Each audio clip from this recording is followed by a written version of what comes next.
वाराणसी में कांग्रेस के 5 दर्जन कार्यकर्ताओं समेत प्रदेश अध्यक्ष पर भी मुकदमा दर्ज किया गया है। सिगरा थाने में ये मुकदमा दर्ज हुआ है। कांग्रेस के प्रदेश अध्यक्ष हमारे साथ हैं। सावन के शुरू होते ही आप लोगों पर मुकदमा हो गया है, ये क्या संकेत है?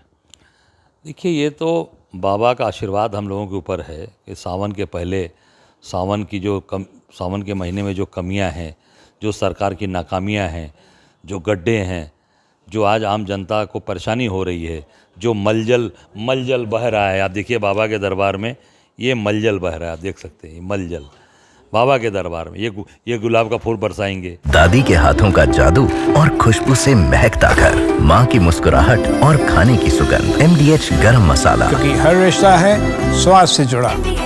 ये लोगों के नेम प्लेट हटाएंगे और मलजल बह रहा है। ये पूरी तरीके से ये, और हम लोगों ने जो सही आईना है वो दिखाया। देखिए, ये आप कैंट स्टेशन, जो यहाँ का स्टेशन है और मेन रास्ता है, इस पे हम लोगों ने दिखाया था कि ये देखिए गड्ढे है और गड्ढे के अंदर पूरे बनारस को अपने कर रखा है। इसको अगर हम लोगों ने सही बात दिखाई, जिस पर मुकदमा कर रहे हो, और ये पुलिस मुकदमा कर रही है, आप सोच सकते हैं। ये केवल इसलिए कि डरे हुए घबराए हुए लोग हैं।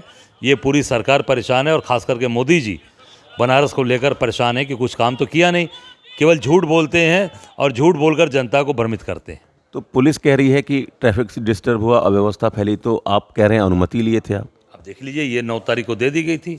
ये 9 तारीख का डेट है, आप देख सकते हैं। ये 9 तारीख का डेट है, ये पूरा डेट लगा हुआ है और ये हमने दिया था उनको बकायदे। आप पूछ सकते हैं उनसे, ये हमने दिया था। अब तो वो अप्रूवल, परमिशन देना ना देना उनका काम है, हमारा काम है। आज सावन जब शुरू होने के पहले अगर हम सावन के पहले जनता की बात, बनारस की बात नहीं बताएंगे तो सावन ख़त्म होने के बाद बताएंगे, जब जनता का हाथ पैर टूट जाएगा और जब जनता को दिक्कतें होंगी और कोई दुर्घटना घट जाएगी। तो ये तो हमारा कर्तव्य है। हम यहाँ से 5-5 बार MLA रहे, मोदी के खिलाफ लगातार लड़ाई लड़ रहे हैं। तो ये सारी चीज़ें, मोदी जी घबरा गए हैं, मोदी जी मुकदमा करा रहे हैं। तो अब क्या करेंगे? अरे लड़ेंगे और भगाएंगे इनको यहाँ से। कहाँ पीछे हटने वाले हैं? लड़ ही रहे हैं लगातार, पीछे कहाँ हटे हैं। 14 लड़े, 19 लड़े, अभी 24 में देखा 7 राउंड मोदी जी को घुटने के बल बैठा दिया। अब देखिएगा इस बार बैक एंड बैगेज इनको यहाँ से भेज देंगे, पूरी BJP को भेजेंगे इस बार यहाँ से। आप कह रहे हैं पूरे प्रदेश में आंदोलन छिड़ेगा? पूरे प्रदेश के अंदर कल ज्ञापन और महामहिम राज्यपाल को दिलवा रहे हैं और पूरे प्रदेश के अंदर आंदोलन होगा। और ये पोल खोलो यात्रा पूरे प्रदेश में चलेगी भाजपा के खिलाफ। पोल खोलो यात्रा पूरे प्रदेश में चलेगी। शुरुआत बनारस से? हाँ, बनारस हो गई, क्योंकि प्रधानमंत्री का संसदीय क्षेत्र है। मोदी जी जब प्रधानमंत्री अपने क्षेत्र में काम नहीं कर पाए तो बाकी जितने मंत्री हैं वो तो केवल और केवल दिखावटी हैं। उनके पास कोई बोलने का दम नहीं है, न काम करने का दम है, दिखावटी हैं। जब प्रधानमंत्री के क्षेत्र में ये हालत है, पूरे प्रदेश को बर्बाद कर रखा है। मतलब लखनऊ, गोरखपुर, सब जगह, पूरे प्रदेश में कोने को, गाजियाबाद से लेकर गाजीपुर तक और इधर पूरा बुंदेलखंड से लेकर बहराइच तक। चौबेपुर थाना क्षेत्र का एक गांव है छितौना, जहां इस समय राजभर वर्सेस ठाकुर की एक लड़ाई छिड़ी हुई है। ये सियासी लड़ाई का रूप दे दिया गया। कानून व्यवस्था का मसला था, लेकिन समाजवादी पार्टी भी, ओम प्रकाश राजभर जी की पार्टी भी, BJP भी, सारे लोग एक सियासी लड़ाई लड़ रहे हैं। आपको भी जानकारी हुई होगी। आप कैसे देख रहे हैं छितौना की घटना को? वो कानून व्यवस्था का मसला था या उसको सियासी रंग दे दिया गया है, क्या कहेंगे? देखिए, पूरी सरकार फेल है। ये पूरी कानून व्यवस्था ध्वस्त हो चुकी है, सरकार फेल है। मंत्री के क्षेत्र में जब इस तरह की घटनाएं घट रही हैं तो मैं समझता हूं कि ऐसे लोग जो आज प्रदेश सरकार में मंत्री बने हैं, प्रधानमंत्री का संसदीय क्षेत्र है, ये जानबूझकर ये सारी चीज़ें जो हो रही हैं, मैं समझता हूं कि सरकार कानून व्यवस्था के नाम पर फेल है और सरकार पूरी तरीके से फेल हो चुकी है। और जो मंत्री जो जिनके क्षेत्र में हो रहा है या जो उसमें पूरी तरीके से सियासी रंग देख रहे हैं, आपसी लड़ाई दिखा रहे हैं, ऐसे लोगों को जनता जरूर इनसे इस्तीफा लेना चाहिए। आज सावन का पहला दिन है। बनारस के कमिश्नर खुद फूल बरसाएं, पुष्प वर्षा की। तो सावन में बनारस को लेकर प्रशासन एकदम कह रहा कि चाक चौबंद व्यवस्था है। जो कांवड़िए आ रहे, जो श्रद्धालु आ रहे हैं, हमारे लिए VVIP हैं। नहीं, बिल्कुल VVIP हैं, बिल्कुल VVIP हैं, पर कमिश्नर साहब को यहाँ भी जाना चाहिए। जो विश्वनाथ गली में सीवर लगा है और ये इसमें इनको कमिश्नर साहब को जाना चाहिए और जाकर अपनी आँख से देखना चाहिए कि ये क्या सही है। ये फूल बरसाना केवल आप मार्केटिंग कर रहे हैं, आप सही बात जाकर देखिए ना। एक बार जब मंत्री से जनता पूछती है कि बिजली 24 घंटे में 3 घंटे मिल रही है, तो ऊर्जा मंत्री इनका शर्मा जी कहते हैं कि जय श्री राम। तो जय श्री राम के बीच में बिजली कहाँ से आ गई भैया? बिजली को आप जय श्री राम बोल रहे हो, इसका मतलब कि आप धर्म की आड़ में सारी चीज़ों को दबाना चाहते हो, जनता को बेवकूफ़ समझ रखे हो। तो ये जनता समझ चुकी है। जो फूल अब बरसा रहे हो, ये सही चीज़ आप दिखाइए। जो गड्ढा है बनारस का, जो बनारस के अंदर जो अव्यवस्थाएँ हैं, आप देखिए, यहाँ जाइए, ये देखिए आप, ये जो आज यहाँ पर एक व्यक्ति, ये जो सामने बैठा है, नेपाल बुटवल का है, बुटवल से आया है। आप देखिए, दर्शन करने वहाँ रात भर अंधेरे में मच्छर काट रहा है, न पीने का पानी है, न सुन सकते हैं आप।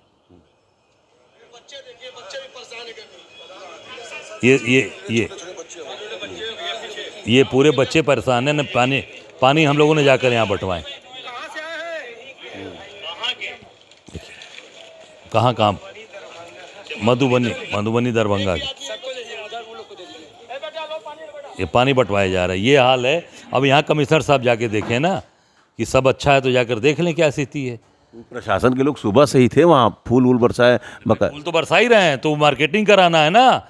सही बात, उनको फलहारी कराना, उनको पानी पिलाना, उनको बिजली की व्यवस्था करना, उनको पंखे लगाना, उस पर काम नहीं हो रहा है। पहले बिना प्रशासन के, बिना फूल बरसाए काशी की जनता सड़कों पर उतर कर कांवड़ियों की सेवा करती थी, पैर पखारते थे, लोगों के घरों से बनाकर फलहारी लाते थे, खिलाते थे, इंतजार करते थे काशी के लोग। पर जब से ये धर्म की आड़ वाली सरकार बनी है, तब से उन लोगों ने कहा कि भाई यही लोग कर रहे हैं, तो बाकी काशी के लोग अपना दूर से सहयोग करते हैं, मदद करते हैं।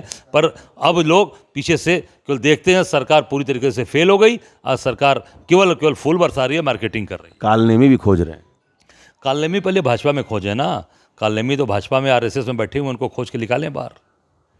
75 साल का जिन एक बार फिर से निकल गया। 75 साल में रिटायरमेंट होना चाहिए, इस पर भी चर्चा शुरू हो गई। तो ये चर्चा क्या है? ये तो इनको तुरंत पहले उदाहरण पेश करना चाहिए मोदी जी को। इन लोगों ने तय किया, RSS ने, उसी में आदरणीय आडवाणी जी को, जोशी जी को, सबको घर बैठाया गया। जो भाजपा के धरोहर थे, 3 धरोहर, अटल, आडवाणी, मुरली मनोहर, वो घर बैठ गए। तो ये 75 साल के जो इनके लिए बोलना पड़ रहा है अगर RSS को, तो मुझे लगता है ये शर्म की बात है।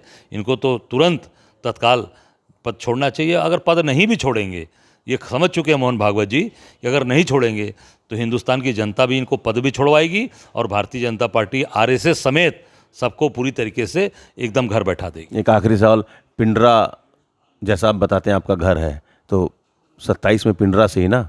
अरे इस कहने वाली बात है, आखिरी सांस तक पिंडरा के साथ खड़े रहेंगे। वहाँ से रिश्ता हमारा, राजनीतिक शुरुआत हमारी वहाँ से हुई है, तो हटेंगे कहाँ से? अवधेश सिंह जी भी बोल रहे हैं कि सवाल ही नहीं कि कोई और आ जाए, हम कंटिन्यू करेंगे। देखिए, मैं इतना ही कहना चाहूँगा, वो हमारा परिवार है, घर है, और घर परिवार का रिश्ता जो होता है वह टूट होता है। वो केवल वोट के लिए नहीं होता। बाकी लोग राजनीति वोट के लिए करते हैं, वहाँ से लूटने के लिए करते हैं, वहाँ से अपना साम्राज्य बढ़ाने के लिए करते हैं। अजय राय ने वहाँ पर आप पता लगा लिए पूरे पिंडरा के अंदर कि आज जो हमारा रिश्ता था, आज पूरे परिवार के साथ वो हमारा खड़ा है। हम, हमारे परिवार के लोग, बेटा, मेरा बेटा, सारे लोग, मैं नहीं कहीं जा पाता हूँ तो बेटा पहुँचता है, घर के लोग जाते हैं, बच्चियाँ जाती हैं, पत्नी जाती है। तो घर का रिश्ता है हमारा। केवल राजनीति में वोट बटोरने के लिए परिवार के लोग नहीं जाते कि आज वोट बटोरने के लिए पूरा परिवार उतार दें।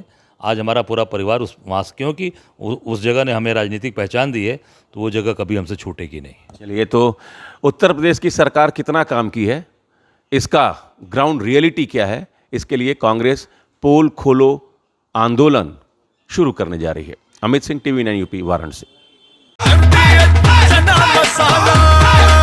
अब छोलिया हो या लोबिया, सफेद चने या काले चने, सब कुछ मजेदार बने। MDH